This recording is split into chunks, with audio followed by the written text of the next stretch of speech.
Graça e paz do Senhor Jesus, queridos irmãos e irmãs, sejam todos muito bem-vindos ao devocional de hoje, aqui no canal Ministério Zoe, Vivendo a Vontade de Deus. Eu sou o pastor Fábio Martins e todos os dias estou aqui para trazer um devocional especial para você.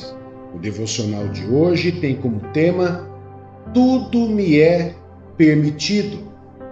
E eu quero meditar com você, queridos, nessa passagem, com esse tema, no livro de 1 Coríntios, capítulo 6, nós vamos ler o texto base, verso 12 e 13, ok? Aonde nós vamos poder estar começando a nossa linha de raciocínio, meditando nessa palavra do Senhor, tão importante para que nós venhamos entender, né? Tudo me é permitido, ou seja, nós vamos falar sobre liberdade. Será que andar com Deus realmente eu tenho liberdade? Ou a liberdade é estar sem Deus? Se a gente for parar para pensar como o mundo pensa, o mundo acha que a religião, Deus, ele realmente escraviza o ser humano, que ele traz uma alienação na vida do ser humano.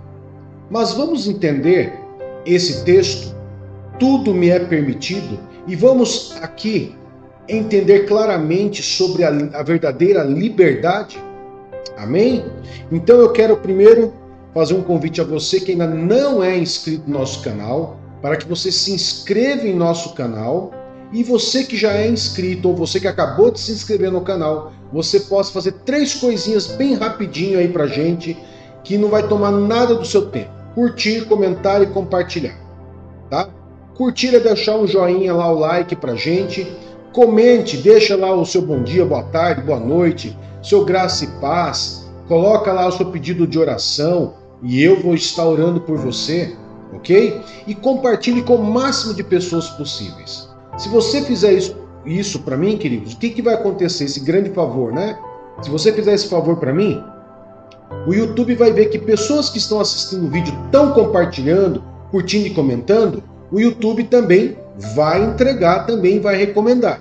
Se você não fizer, ele também não faz. Então me ajuda para que a gente possa alcançar mais e mais pessoas, tá bom?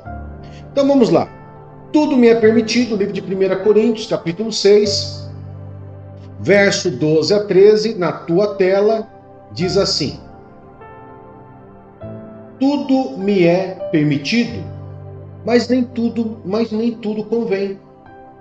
Tudo me é permitido, mas eu não deixarei que nada me domine. Ok? Aqui o verso 12. Vamos para o verso 13?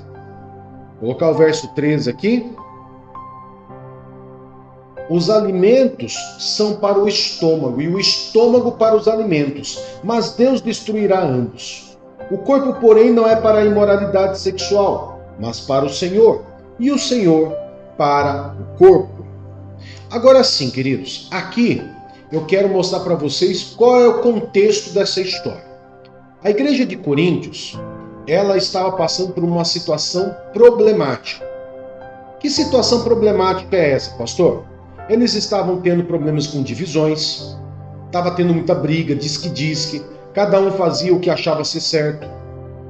Estava havendo muito problema com imoralidade, problemas com casamento. Ou seja, a igreja estava realmente de uma maneira problemática. Não ache que esses problemas que a gente vê hoje nas igrejas é problemas atuais. Não, isso já são problemas do tempo lá de Paulo, ok? E Paulo, ele escreve uma carta, primeira carta de Paulo aos Coríntios. Você vai perceber que Paulo, ele começa a trazer uma correção, uma exortação à igreja de Coríntios. E nessa exortação, Paulo, ele deixou claro. Paulo, ele podia, por exemplo, querido, citar ali um monte de regras, listar um monte de regras. Paulo não fez isso. Paulo simplesmente disse assim, olha, tudo é permitido, porém nem tudo te convém. O que ele quis dizer com isso? Ele quis dizer basicamente o seguinte: tudo me é permitido, significa que você tem liberdade de fazer o que você quiser e fazer as escolhas que você quiser para a tua vida. Mas você vai ter consequências, boas ou más. Ok? Nem tudo me convém, significa que nem tudo vai me edificar, nem tudo vai agregar valor na minha vida. Ou seja, nem tudo me convém, nada mais é do que o resultado da consequência das minhas escolhas. Foi isso que Paulo estava ensinando eles ali. Estava exortando eles sobre a consequência da liberdade. E Paulo, para falar sobre a consequência da liberdade, era muito importante que ele pudesse também, e ele escreveu isso no livro de 1 Coríntios 8, verso 9, que eu vou colocar na tela. Olha o que Paulo ele mostrou para a igreja de Coríntios. Vocês têm liberdade, mas vocês têm que aprender a viver com essa liberdade para que vocês também não prejudiquem outras pessoas. Por quê? Eu posso todas as coisas? Posso. Tudo me é permitido? Sim. Será que vai me edificar? Mas eu não posso olhar só em mim.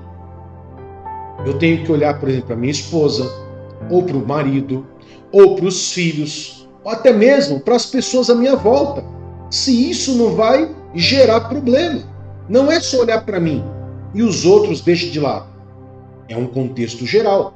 Então olha só o que Paulo disse lá em 1 Coríntios capítulo 8, verso 9. Ele disse assim, ó: contudo, tenham cuidado para que a liberdade de escolha de vocês não se torne motivo de tropeço para os que são fracos. Você viu só, queridos? Ou seja, o que Paulo estava querendo dizer é que, embora em Cristo Jesus nós venhamos ter liberdade, nós temos que tomar cuidado com essa liberdade e saber trabalhar de maneira correta com essa liberdade. Porque tudo me é permitido, mas esse tudo me é permitido tem consequências, boas e ruins.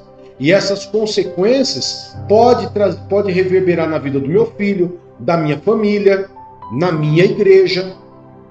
Ok? Olha o que diz, por exemplo, 2 Coríntios 3,17. Paulo também, na segunda carta aos Coríntios, ele disse exatamente isso, olha só. Ora, o Senhor é o Espírito, e onde está o Espírito do Senhor, há liberdade. Então, amados, o próprio apóstolo Paulo deixou claro, aqui, andando com Deus, você tem liberdade. Você não vai andar com Deus com uma rédea na mão. Você vai andar com Deus em uma liberdade tranquila. Desde que você saiba lidar com essa liberdade, com essas escolhas. Então tudo te é permitido. Diferente lá na concorrência. Tá? Eu estou aqui conjecturando o que Paulo está dizendo, tá, queridos? Aqui com Deus, aonde tem o Espírito Santo, há liberdade. Na concorrência, lá no mundo das trevas, não. Não existe essa liberdade lá. Por que não existe, pastor? Como assim não existe essa liberdade lá no mundo das trevas? Olha o que Lucas disse, lá no capítulo 16, verso 6. O que diz lá o livro de Lucas 16, verso 8, desculpa. 16, verso 8. Olha só. O Senhor elogiou o administrador desonesto, porque agiu com astúcia. Agora presta atenção nessa parte aqui. Pois os filhos deste mundo são mais astutos no trato uns com os outros do que os filhos da luz. Olha só, agora eu vou mudar a versão para que você possa entender melhor. Vou mudar a versão, vou colocar a versão Almeida corrigida, que talvez traga um entendimento melhor. E louvou aquele senhor o injusto mordomo por haver procedido prudentemente, porque os filhos deste mundo são mais prudentes na sua geração do que os filhos da luz. Agora, por que Lucas disse isso? Por que nessa passagem bíblica de Lucas diz que os filhos deste mundo, queridos, os filhos das trevas, as pessoas que já andam nesse mundo, que já estão perdidas, que servem a Satanás, por que elas são mais prudentes no trato um com os outros, na preocupação com os outros, do que os verdadeiros crentes cristãos que andam com Deus? Porque com Deus você tem liberdade, como você viu ali no livro de 2 Coríntios. No mundo das trevas, não. Não tem por quê? Porque ele sabe que tem uma consequência.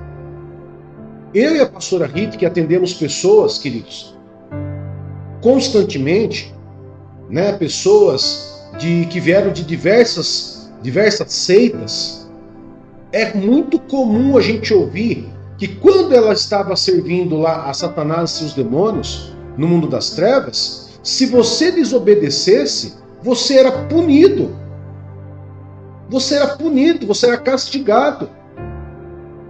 É muito comum eu e a pastora ouvirmos, por exemplo, pessoas que abandonaram as seitas que estavam, abandonaram. Não vieram para Deus, mas também não continuaram lá. Saíram, mas desobedeceram. O mundo das trevas vem castigar aquela pessoa com doenças, com câncer e muitas vezes até com morte. Tem uma experiência de uma moça que passou por libertação com a pastora Rita, e que depois a gente conversando, a gente ficou sabendo dessa experiência. Diz que lá onde ela servia os espíritos imundos, tinha lá uma taxa que pagava por mês. E teve um mês que ela simplesmente não pagou. E ela disse que no meio naquela reunião com aquela seita, ela apanhou da entidade que ali estava. Apanhou na frente de todo mundo. Detalhe, querida, ela não era criança, ela era adulta. Ela apanhou na frente de todo mundo daquela entidade por causa que ela não levou o dinheiro daquele mês. Olha só para você ter uma ideia. Então, no mundo das trevas, se você desobedecer, se você não for fiel, se você não fizer o que eles querem, você vai sofrer punição. Em compensação, a Bíblia diz que no mundo da luz, aonde Deus habita, onde o Espírito Santo de Deus habita, ali há liberdade. E o apóstolo Paulo diz claramente: tome cuidado com a liberdade. Saiba lidar com a liberdade. Ok? E o apóstolo Paulo, depois de todo esse ensino, ele ainda traz um ensino bem legal para a gente poder entender.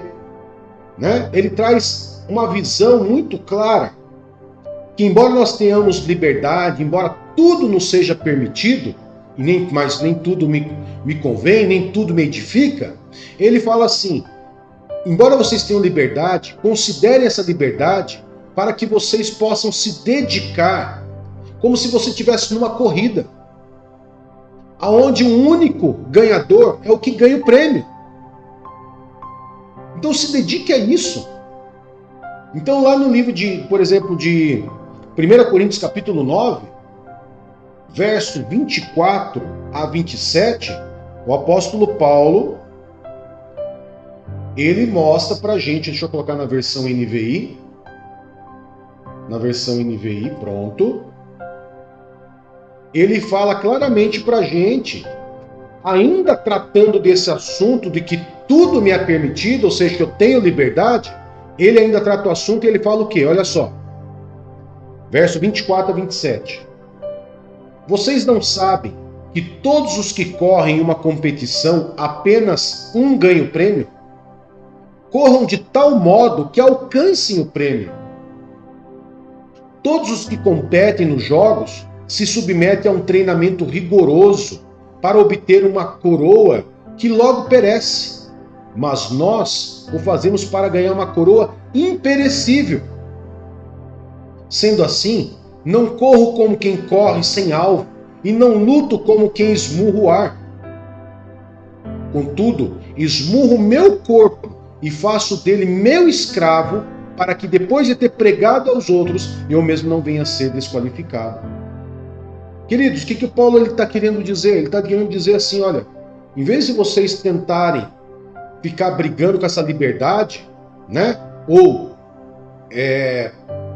tratando a liberdade de uma maneira errada, se edifiquem na palavra de Deus, se aprofundem na palavra de Deus. Quando o apóstolo Paulo diz assim, faço do meu corpo um escravo, ele está querendo dizer assim, que muitas vezes o nosso corpo vai querer usar essa liberdade, esse tudo me é permitido, de uma maneira ilícita. Então o que o Paulo fala? Eu faço do meu corpo um escravo, eu submeto o meu corpo a um treinamento rígido, para que eu não venha usar essa liberdade, esse tudo me é permitido, de maneira errada, mas que eu possa fazer tudo para a glória do Senhor. É isso que Paulo está querendo nos ensinar aqui. Por isso que ele fala, seja como um atleta, seja como um corredor, se dedique para que você possa obter esse prêmio que é imperecível. Ou seja, é um prêmio que vai ser para a eternidade. Não um prêmio que você tem hoje e amanhã acaba. É isso que Paulo está querendo dizer, para que nós possamos saber lidar com a nossa liberdade. Ok? O livro de 1 Coríntios ainda, capítulo 10, 1 Coríntios capítulo 10, versos 23 e 24, vai também nos trazer o reforço do que Paulo ainda estava dizendo sobre tudo me é permitido. Olha só. Tudo me é permitido, mas nem tudo convém. Tudo me é permitido, mas nem tudo edifica. Então, diferente do primeiro texto, que ele fala que nem tudo, não vou permitir que nada me domine, aqui ele já fala, nem tudo me edifica. Então, na primeira vez, quando nós lemos na 1 Coríntios capítulo 6, ele fala que tudo me é permitido, mas nem tudo me convém. E eu não vou permitir que nada me domine. Ou seja, quem domina a minha carne sou eu. Como Paulo diz, eu escravizo o meu ser e submeto o meu corpo a um treinamento rígido para poder obedecer ao Senhor. Aqui, já no capítulo 10, 4 capítulos depois, Paulo reforça de novo, dizendo, tudo me é permitido, mas nem tudo me convém, e nem tudo me edifica. Então eu tenho que ter o quê? Discernimento. Eu tenho que ter controle sobre o meu corpo, sobre o meu ser, e tenho que ter discernimento, que nem tudo na minha vida vai me edificar. Agora, para encerrarmos, último texto, 1 Coríntios capítulo 10, verso 31 e 33, esse texto aqui, ele é bem fundamental, para que nós possamos fechar essa forma de sabermos lidar com a liberdade, com essa frase que é o tema do nosso devocional, tudo me é permitido. Olha só, vou colocar na tela, verso 31 a 33, diz assim, assim, quer vocês comam, quer bebam, quer façam qualquer outra coisa, façam tudo para a glória de Deus. Não se tornem motivo de tropeço, nem para judeus, nem para gregos, nem para a igreja de Deus. Assim como eu também procuro agradar a todos, de todas as formas, e não procuro o meu próprio bem, mas o bem de muitos, para que sejam salvos. Você viu só, queridos? Então, diante daquele cenário da igreja de Coríntios, que Paulo estava exortando eles com problema de divisão, com problema de moralidade, com pessoas comendo comidas consagradas a demônios, Paulo escreveu basicamente isso. Quer você coma, quer você beba, quer você faça qualquer coisa, faça para a glória de Deus. Saiba usar a sua liberdade de escolha, saiba usar de maneira eficiente e use para a glória de Deus. Para quê? No verso 33 ele deixa claro, porque ele tentava dessa forma, vivendo dessa forma, tendo o seu corpo como escravo, para não permitir que ele viesse fazer coisas erradas, ele diz, eu procuro agradar a todos, eu não penso só em mim. Eu penso que os meus atos, as minhas escolhas, tudo me é permitido, nem tudo me convém, nem tudo me edifica, e nem tudo vai me dominar. E não vou deixar que nada me domine. Por que eu não vou deixar que nada me domine? E por que eu vou ter que ter o discernimento de que nada me edifica? Porque eu tenho que pensar nas pessoas que estão à minha volta. Eu tenho que pensar nos meus filhos. O que eles vão olhar para mim, o que eles vão aprender comigo. Muitas vezes comigo pode não significar nada, mas para o meu filho, para minha filha vai significar o quê? Para minha esposa, para o seu marido, para a sociedade, para a igreja. Então eu tenho que parar e pensar que nem todos talvez tenham uma maturidade espiritual para entender determinadas coisas. Então se aquilo que eu vou fazer com a minha liberdade, com a minha liberdade de escolha, de fazer aquilo que eu quero, eu tenho que pensar, será que isso vai edificar? Será que isso vai me edificar? Será que isso não vai ser pedra de tropeço para os outros? Eu não posso pensar só em mim, queridos. Por que eu não posso pensar só em mim? Segundo o maior mandamento, amar ao próximo como a ti mesmo. E amar o próximo como a ti mesmo é tudo que eu for fazer dentro dessa liberdade que eu tenho, desse tudo me é permitido, eu tenho que pensar se não vai ser pedra de tropeço para o meu irmãozinho do lado. Para aquele meu irmãozinho que acabou de chegar na igreja, que acabou de se converter. Entendeu, queridos? Então, tudo me é permitido? Sim. Tenho liberdade com Deus? Sim. No mundo das trevas aqui não tem. Você viu na Bíblia. Não tem. Mas com Deus tem. Mas, apóstolo Paulo deixa claro, saiba utilizar essa liberdade da maneira correta, com discernimento e sem que nada domine você. E sempre pensando no quê? Será que essa escolha que eu vou fazer aqui não vai trazer uma pedra de tropeço para o meu irmãozinho amado que está chegando na igreja agora? Eu tenho que pensar, porque eu posso ser culpado por causa disso. Eu posso ser culpado pelo desvio do meu irmão, pela queda do meu irmão. Amém, queridos? Então, tudo me é permitido, nem tudo me convém, nem tudo me edifica. Amém? Vamos orar, queridos? Eu quero agradecer você por ter estado aqui com a gente e desde já reforçar para que você possa se inscrever no canal, curta, comente, compartilhe, nos ajuda aí para que a gente possa alcançar mais e mais pessoas. E desde já, seja bem-vindo ao canal Ministério Zoe, você que acabou de se inscrever e você que curtiu, comentou e compartilhou, muito obrigado. Que Deus te abençoe poderosamente. Oremos, queridos. Querido Pai, em nome de Jesus, muito obrigado, Pai, por esse dia abençoado que o Senhor tem nos dado. Muito obrigado pela liberdade que o Senhor nos dá. Muito obrigado, Pai, por tudo que o Senhor faz por nossas vidas. Nada é obrigado, nada é castigado, mas tudo é de livre e espontânea vontade. Servimos ao Senhor de livre e espontânea vontade, adoramos ao Senhor de livre e espontânea vontade, louvamos ao Senhor de livre e espontânea vontade, servimos ao Senhor de livre e espontânea vontade e sabemos, Pai, que o Senhor somente nos alerta para termos cuidado com a liberdade. Muito obrigado, Senhor, pela liberdade que o Senhor nos dá. E sabemos que tudo nos é permitido, mas nem tudo talvez nos edifique, nem tudo vai ser algo edificante para a nossa casa, para a nossa família, para o nosso irmãozinho, a nossa irmãzinha na fé. Muito obrigado, Pai, pelo direcionamento, pela palavra. Que o Senhor nos ajude, nos fortaleça, nos guarde e nos proteja, para que nós possamos agradar cada dia mais o Teu coração. Em nome de Jesus. Amém e graças a Deus. Que Deus te abençoe, que Deus te guarde. Até mais. Tchau, tchau.